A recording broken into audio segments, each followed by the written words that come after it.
নমস্কাৰ এই মুহূৰ্তত আহি পৰিছে সন্ধিয়াৰ কেইবাটাও বিগ ব্ৰেকিং নিউজ। আজি হৈছে 31 জানুৱাৰী। ৰাজ্যৰ প্ৰতিগৰাকী মহিলাৰ একাউণ্টত সোমাই গ'ল 10,000 কোটি টকা। এতিয়া চেক কৰক আপোনাৰ বেংক একাউণ্ট। আপোনাৰ একাউণ্টত যদি 10,000 টকা পোৱা নাই তেনে ক্ষেত্ৰত ডাইৰেক্ট মুখ্যমন্ত্ৰী ডক্টৰ হিমন্ত বিশ্ব শৰ্মাক দিব পাৰিব অভিযোগ। PM কিষাণৰ প্ৰতিজন হিতাধিকাৰী বেংক একাউণ্টত 4,000 টকা ল'বলৈ সাজু হওক। PM কিষাণৰ 22 নং কিস্তিত 2,000 টকা নহয় 4,000 টকা প্ৰদান কৰিব। ৰাজ্যৰ প্ৰতিগৰাকী দুখীয়া দৰিদ্ৰ পৰিয়ালে লাভ কৰিব চৰকাৰী কৰ। যদি আপুনি চৰকাৰী কৰৰ বাবে জিঅ'ডিং কৰিছে আপোনাৰ বাবে ভাল খবৰ। ৰেচন কাৰ্ড থাকিলে ৰাজ্যত সলনি হৈছে 3টা নতুন নিয়ম। নাজানিলে ভয়ংকৰ বিপদ। 1 ফেব্ৰুৱাৰীৰ পৰা দেশত সলনি হ'ব কেইবাটাও নতুন নিয়ম। লগতে কেইবাটাও ৰাজনৈতিক খবৰৰ লগতে অৰাজনৈতিক খবৰ যুগুত কৰা হৈছে আজিৰ দিনটোত। গোটেই অসম তথা ভাৰতৰ বিভিন্ন প্ৰান্তৰ পৰা যুগুত হৈছে কেইবাটাও ডাঙৰ খবৰ। এনেবোৰ খবৰ নিতৌ পাই থাকিবলৈ চেনেলটি ছাবস্ক্ৰাইব কৰি ভিডিঅ'ত এটা লাইক কৰিবলৈ নাপাহৰিব। আজিৰ আমাৰ প্ৰথম খুবেই গুৰুত্বপূৰ্ণ খবৰ হৈছে অসমবাসীৰ বাবে এটা ডাঙৰ খবৰ। লাখ লাখ মহিলাৰ একাউণ্টত সোমাইছে টকা।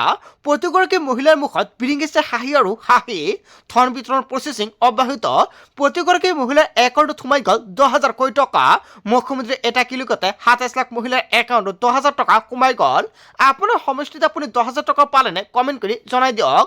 গছ পুলি ৰোৱা 27 লাখ মহিলাৰ একাউণ্টত সোমাবলৈ আৰম্ভ হৈছে 10,000 টকা। এতিয়াই পৰীক্ষা কৰক আপোনাৰ বেংক একাউণ্ট।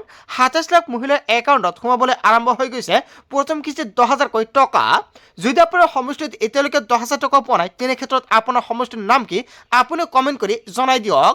ফেব্ৰুৱাৰী মাহৰ 15 তাৰিখৰ পূৰ্বে সকলোৰে বেংক একাউণ্টত 10,000 টকা লাভ কৰিব আৰু ইয়াৰ পিছত কিন্তু আপুনি 10,000 টকা নাপায়। কোনে কোনে লাভ কৰিছে এই ধনৰাশি কমেণ্ট কৰি এতিয়াই জনাই দিয়ক। লাখ লাখ মহিলাৰ একাউণ্টত সোমাই পৰিছে 10,000 কোটি টকা। যদি আপোনাৰ সমষ্টিত এতিয়ালৈকে 10,000 টকা পোৱা নাই আপোনাৰ সমষ্টিৰ নামটো কি কমেণ্ট কৰি জনাই দিয়ক। আপোনাৰ সমষ্টিত কিমান তাৰিখত আত্মীয়কত 10,000 টকা সোমাব নিশ্চয় সম্পূৰ্ণকৈ জনাই দিম। আজিও মুখ্যমন্ত্ৰী ডক্টৰ হিমন্ত বিশ্ব শৰ্মাই 10,000 টকা প্ৰদান কৰিলে মহিলাসকলৰ একাউণ্টত। তাৰপিছত অসমবাসী ৰাজুক জনাইছে আমাৰ পৰৱৰ্তী খুবেই গুৰুত্বপূৰ্ণ খবৰ লগতে ডাঙৰ খবৰ। অৰুণোদয় হিতাধিকাৰী মহিলাসকলৰ বাবে ভাল খবৰ আহি পৰিছে। ফেব্ৰুৱাৰী মাহত প্ৰতিগৰাকী মহিলাৰ একাউণ্টত সোমাব 8,000 কোটি টকা। ফেব্ৰুৱাৰী মাহৰ পৰা কেইবাটাও নতুন নিয়ম সলনি হ'ব। এইটো নহয় দুটা নহয় কেইবাটাও আঁচনি টকা প্ৰদান কৰা হ'ব মহিলাসকলৰ বেংক একাউণ্টত। নতুন বৰ্ষৰ প্ৰথমটো দিনটোতে মুখ্যমন্ত্ৰী ডক্টৰ হিমন্ত বিশ্ব শৰ্মাই কৰিলে ডাঙৰ ঘোষণা। ফেব্ৰুৱাৰী মাহত 20 তাৰিখে মহিলাসকলে লাভ কৰিব বহাগ বিহুৰ উপহাৰ। বহাগ বিহুৰ পূৰ্বে লাখ লাখ মহিলাই লাভ কৰিব এই উপহাৰ। অসমৰ মুখ্যমন্ত্ৰী ডক্টৰ হিমন্ত বিশ্ব শৰ্মাই লাখ লাখ মহিলাৰ একাউণ্টত 8,000 টকা প্ৰদান কৰিব। যদি আপোনাৰ নামটো অৰুণোদয় আঁচনিৰ তালিকাত অন্তৰ্ভুক্ত হৈ আছে তেনে ক্ষেত্ৰত আপোনাৰ বাবে অত্যন্ত ভাল খবৰ। অতি শীঘ্ৰে তালিকাত চাই লওক তালিকাত আপোনাৰ নাম আছে নেকি। তালিকাত নাম নাথাকিলে আপোনাৰ একাউণ্টত অৰুণোদয় আঁচনিৰ 1,250 টকাৰ পৰিৱৰ্তে 8,000 টকা নাপাব। তাৰপিছত অসমবাসী ৰাজুক জনাইছে আমাৰ পৰৱৰ্তী খুবেই গুৰুত্বপূৰ্ণ খবৰ লগতে ডাঙৰ খবৰ। PM কিষাণৰ ধনক লৈ ডাঙৰ খবৰ আহি পৰিছে। PM কিষাণক লৈ জৰুৰী নিৰ্দেশনা জাৰি কৰিছে চৰকাৰে। এইবাৰ বহু কৃষকে PM কিষাণৰ ধন নাপাব। PM কিষাণৰ তালিকাত আপোনাৰ নাম অন্তৰ্ভুক্ত হৈ আছে নেকি। যদি আপুনি PM কিষাণৰ টকা কণ্টিনিউ পাই আছে তেন্তে আপোনাৰ বাবে এটা ডাঙৰ খবৰ। PM কিষাণৰ ধন পাবলৈ কৰিব লাগিব কেইবাটাও গুৰুত্বপূৰ্ণ কাম।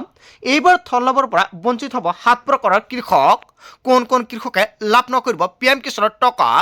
পৰিয়ালৰ এজন ব্যক্তিহে লাভ কৰিব PM কিষাণৰ সুবিধা হয়। এটা পৰিয়ালৰ এজন ব্যক্তিহে পাব PM কিষাণ আঁচনি। PM কিষাণৰ ধন পাবলৈ হ'লে নিজৰ খেতি মাটি থাকিব লাগিব। আনৰ মাটিত খেতি কৰা লোকসকলে নাপাব PM কিষাণ আঁচনিৰ সুবিধা। PM কিষাণৰ ধন লাভ কৰিবলৈ হ'লে ইকৈচিত বাধ্যতামূলক। যিসকল কৃষকে এতিয়ালৈকে ইকৈচি কৰা নাই ইকৈচি কৰক। ইকৈচি আৰু ভূমি পৰীক্ষণ নকৰাসকলে নাপাব PM কিষাণৰ ধনৰাশি। চৰকাৰী চাকৰিয়াল পৰিয়ালৰ লোকসকলে নাপাব PM কিষাণৰ টকা। PM কিষাণক লৈ জৰুৰী নিৰ্দেশনা জাৰি কৰিছে চৰকাৰে। এইকেইটা নিয়মত চৰকাৰে PM কিষাণৰ 22 নং কিস্তিৰ টকা প্ৰদান কৰিব। বন্ধু বান্ধৱীসকল আজিৰ ভিডিঅ'টো যিমান পাৰে সকলোৱে বেছি বেছিকৈ শ্বেয়াৰ কৰি দিব যাতে সকলোৱে PM কিষাণৰ ইকৈচি আধাৰ কাৰ্ডৰ লগত বেংক একাউণ্ট লিংক আৰু লেণ্ড শেয়াৰিং কৰি ৰাখিব পাৰে। অন্যথা PM কিষাণৰ 22 নং কিস্তিৰ টকা নোসোমাই একাউণ্টত।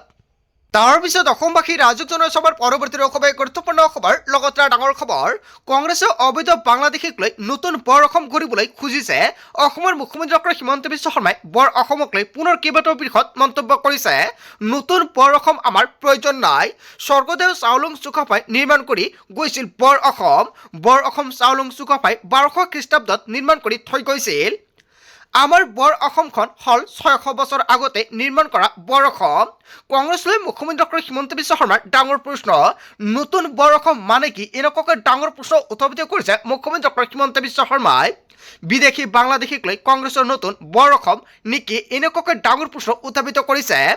অবৈধ বাংলাদেশীক সংযোজন কৰি কংগ্ৰেছে নিৰ্মাণ কৰিব খুজিছে নেকি বৰ অসম?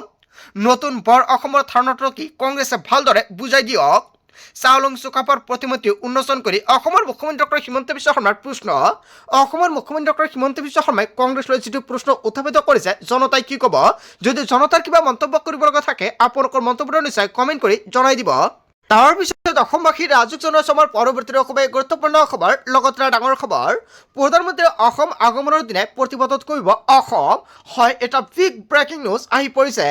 26ৰ নিৰ্বাচনত সম্পূৰ্ণৰূপে বৰ্জন কৰা হ'ব বিজেপিক। নিৰ্বাচনৰ পূৰ্বে জনজাতিকৰণৰ দাবীত আকৌ হ'ব প্ৰতিবাদ।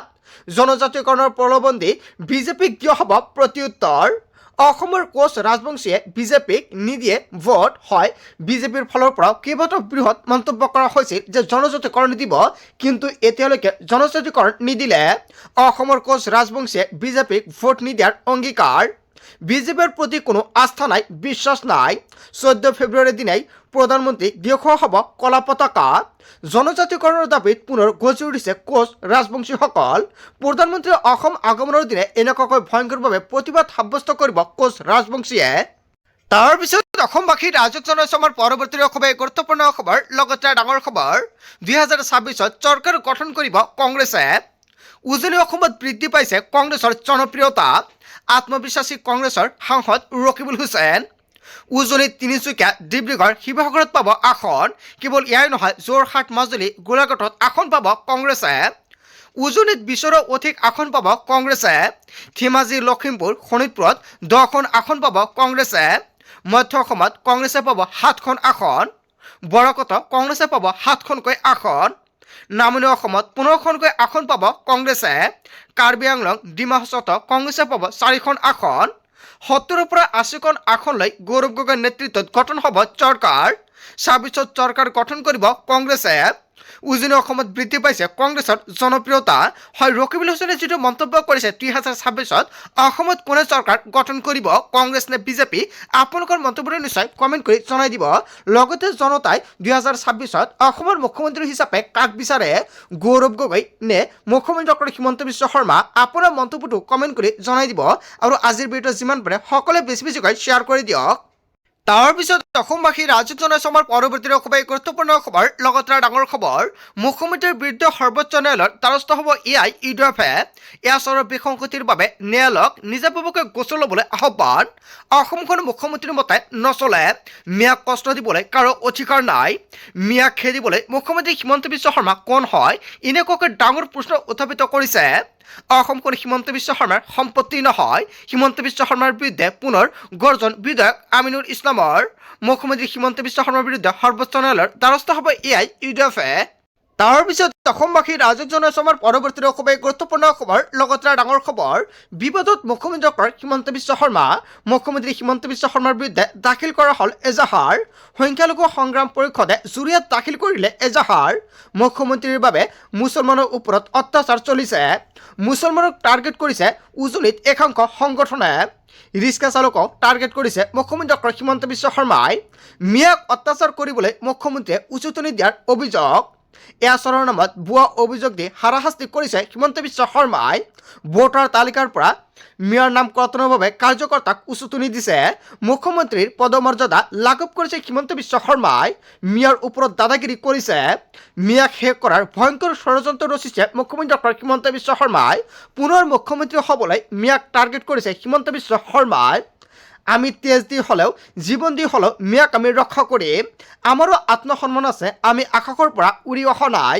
হুংকাৰ অসম সংখ্যালঘু সংগ্ৰাম পৰিষদৰ। তাৰপিছত অসমবাসী ৰাজুক জনাইছো আমাৰ পৰৱৰ্তী খুবেই গুৰুত্বপূৰ্ণ খবৰ, লগতে ডাঙৰ খবৰ। হিমন্ত বিশ্ব শৰ্মাই হ'ব পৰৱৰ্তী মুখ্যমন্ত্ৰী। অমিত শ্বাহৰ প্ৰতিশ্ৰুতি ভৰা ঘোষণা। হয়, অমিত শ্বাহে অসম ভ্ৰমণতে কেইবাটাও বৃহৎ মন্তব্য কৰিছে। ডিব্ৰুগড়ত বিশাল জনসভাত আনুষ্ঠানিকভাৱে ঘোষণা কৰিছে অমিত শ্বাহে।